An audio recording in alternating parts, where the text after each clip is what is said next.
Hey there, welcome to Broadband Deployment News. The FCC is providing more information on two pilot programs that are designed to help promote the Affordable Connectivity Program as well as facilitate signups. Be right back.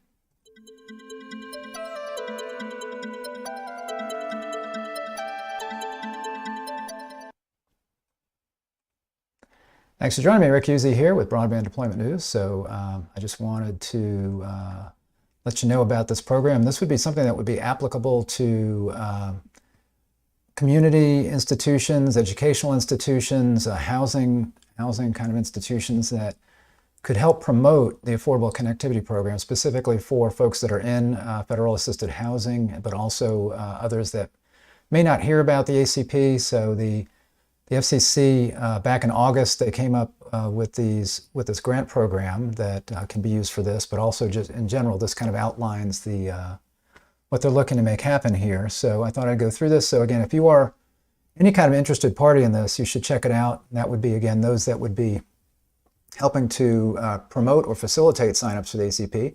But also, if you're a service provider, it would be good to know about this, because this could increase the number of people that might be signing up through the ACP for your service if you're participating in that. If you are a government, I forgot to mention government, so federal, of course, but also state and local governments are eligible entities in this. So we're going to go through this real quick. It won't take long, but I want to make sure everybody was aware of this. So you see here, this is the public notice from the FCC from yesterday.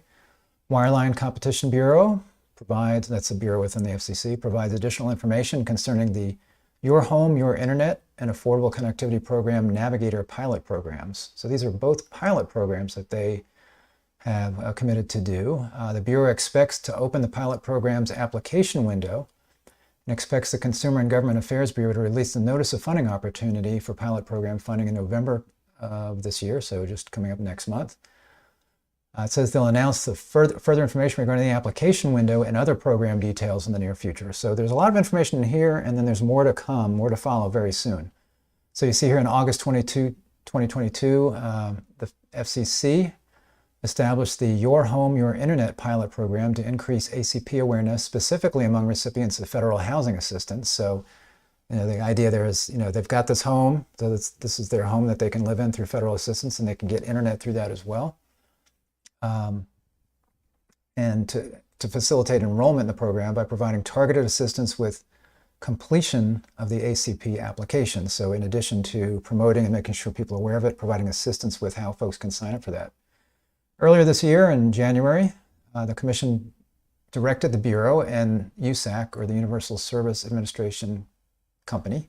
Those are the folks that manage the USF funds, that are that little junk fee that's on your phone bill.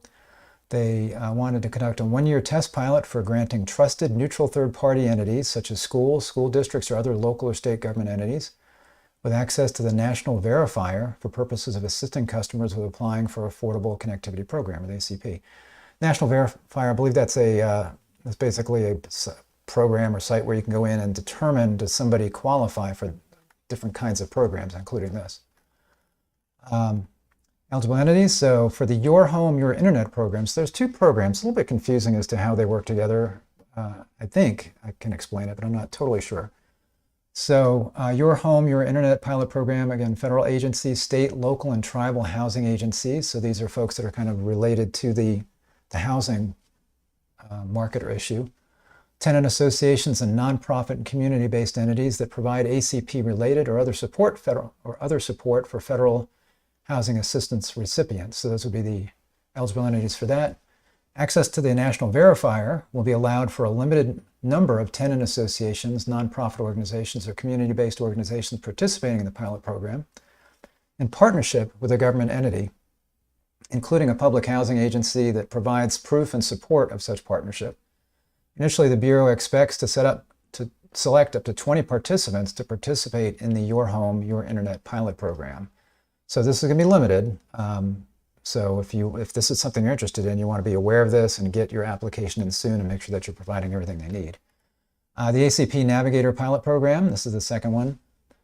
Entities would be public and government entities, such as public schools and public school districts, and local, state, or tribal government entities are eligible to apply for participation in this program. state and local institutions of higher learning, state Veterans Affairs offices, state and community libraries, and tribal schools and libraries. Those are some examples.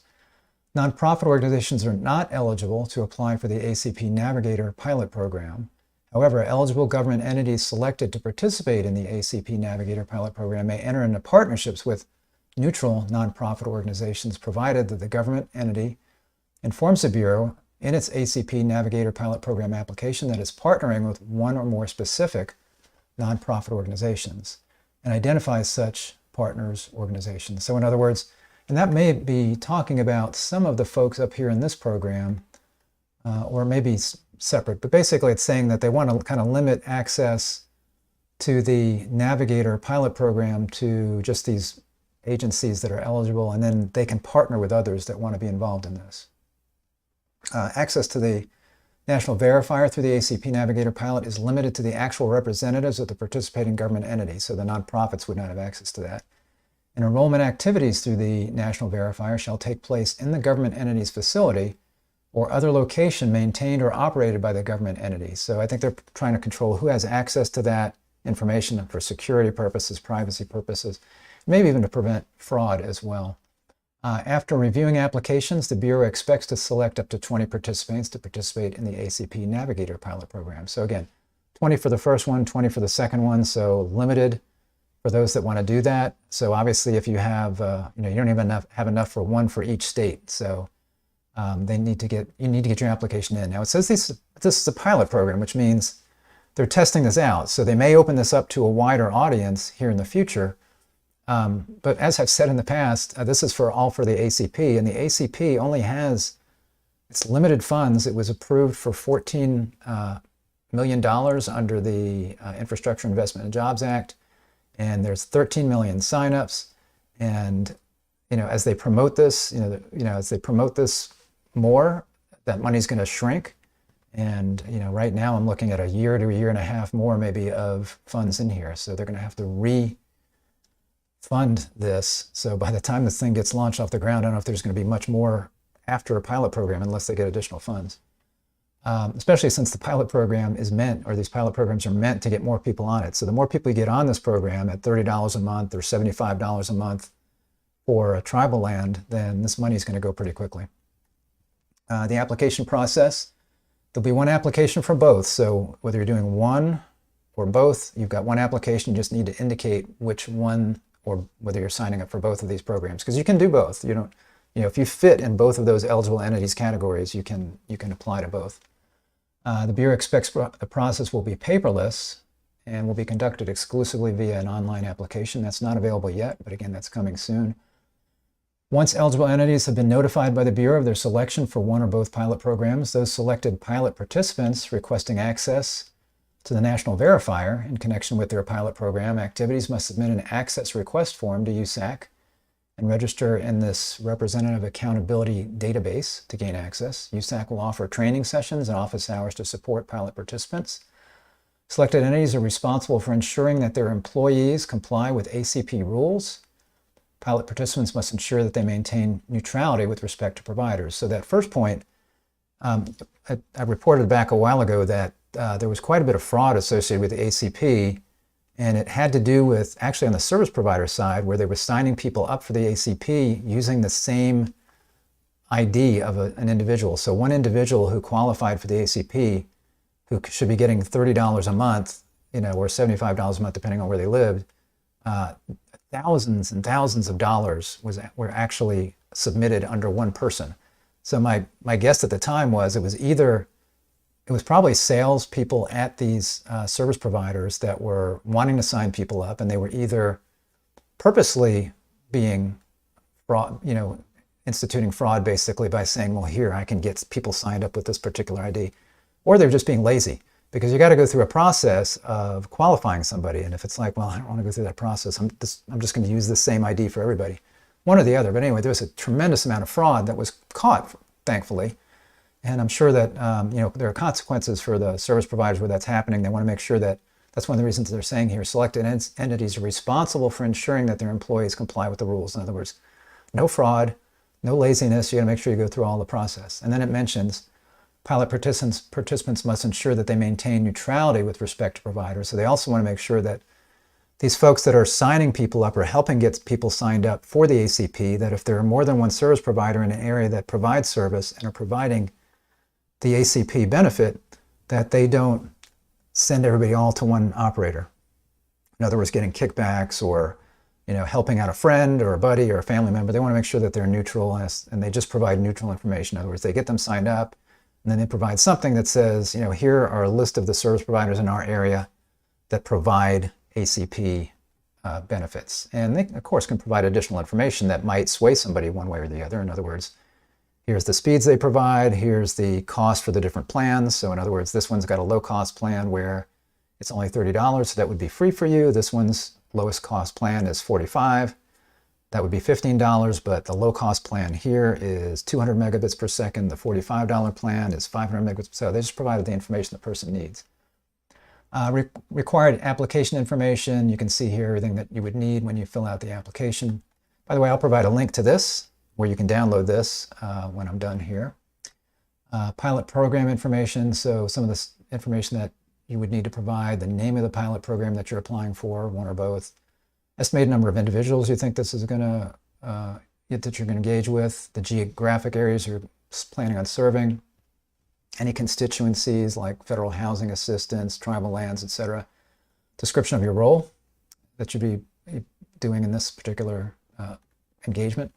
Description of activities the applicant proposes to conduct. A description of how the applicant intends to track and evaluate or measure the success. So how are you going to prove that's being successful, that what you're doing is successful? Explanation of the strategies that the applicant intends to use to reach low-income consumers. Will you be sending out email? Will you be knocking on doors, door hangers, those kinds of things? Description of how the proposed pilot project could benefit other entities. Demonstrate, also you got to, for government entities, you got to demonstrate support of the partnership if you got a partnership in there. Description of the nonprofit's role if you're partnering with one, whether the applicant's participation in either of the pilot programs is contingent on receipt of funding through the pilot grants and how much. Specific instructions on how to apply for pilot grants. Funding will be made available through the release of a pilot program specific notice of funding opportunity. So as part of this, the FCC's allocated, I think they've had 100 million, and maybe we'll see here in a minute, I think it's 80 million that will be allocated, maybe it is 100 million, for grants for this. So you don't have to take a grant in order to do this. So you could self-fund this. I mean, if you're some kind of organization, it's like, yeah, we're just going to go ahead and do this. But there are also, there's some funding available through grants. You see here outreach funding for pilot program participants through this ACP outreach grant program. Of the 100 million designated for outreach in the ACP order, the Commission established a separate budget of up to 80 million for the ACP outreach grant program. So they were given 100 million in the ACP order under the Infrastructure Investment and Jobs Act for outreach, and they're taking 80 million of that and they're providing this Affordable Connectivity Outreach Grant Program to folks that want to participate in this. That says to include the allocation of up to 5 million in grants for each pilot program available specifically for eligible entities participating in the Your Home, Your Internet, or ACP Navigator pilot programs. Now, I don't know if they're saying they're $5 million for one program and $5 million for the other program, and then that's going to be divvied out among the 20 in each program. Maybe that's what they're talking about, because if you gave 5 million to 20 entities, that would be 100 million right there, right? So I think they're saying 5 million for each program, and maybe the other, so that would be leave 70 million. Maybe that will be for after the pilot program is over, funding those kinds of things. I don't think they're saying 5 million for each pilot. Yeah, I think they're saying pilot program. They're not saying each participant in a pilot program. So that must mean what that means. Pilot program applicants may have independent sources of funding and are not required to apply for funding from the Commission in order to carry out their pilot program activities. Obviously, if you take grant funding, there's going to be more of a microscope on you on what you're doing and how you're doing it, how you're tracking it, and what the results are.